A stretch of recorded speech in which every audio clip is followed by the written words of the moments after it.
Studio बाजार। अमन अमन खुशी वाले खुशी वाले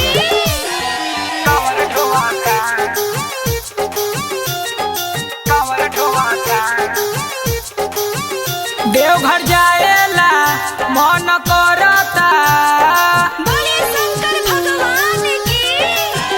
गेरुआ साड़ी ला मन हरता, जलवा शिवजी पे ढारे के मन करता।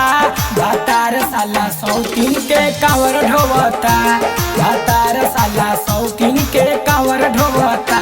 के तनो मना करी बात ना हमार बुझता, के तनो मना करी बात ना हमार बुझता। भातार साला शौकीन के कांवर ढोवता, भातार साला शौकीन के कांवर ढोवता।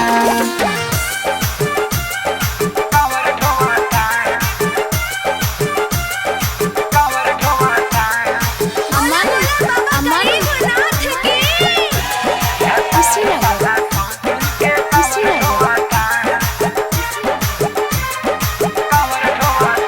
लाइला ओकरा ला साड़ी किन के, निमनतिया कांवर चुन के।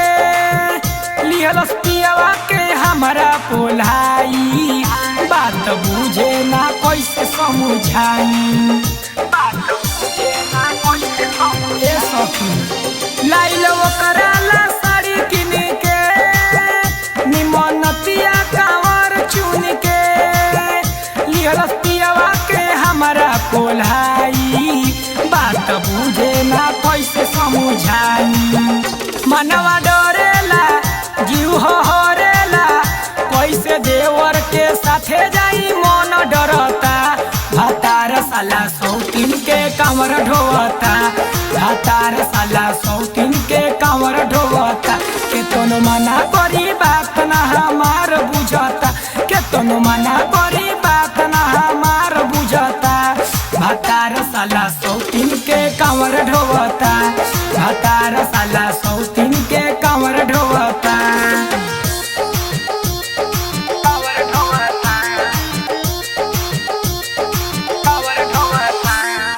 अमन अमन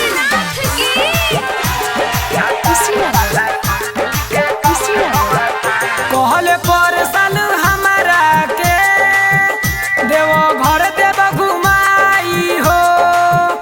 बाबा बैजू के दर्शन हमहू रानी तो के कराई बहू।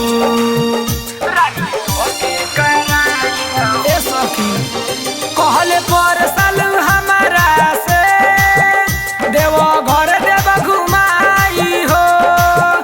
बाबा बैजू के दर्शन हमहू रानी तो के कराई बहू। सैया साजन हो नयले आज हो, पढ़ के गुडू के फेरा में दिल रोता।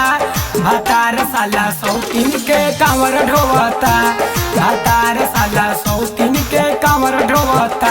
के तनो मना करी बात ना हमार बुझता, के तनो मना करी बात ना हमार बुझता। भातार साला शौकीन के कांवर ढोवता, भातार साला शौकीन के कांवर ढोवता। का कहियो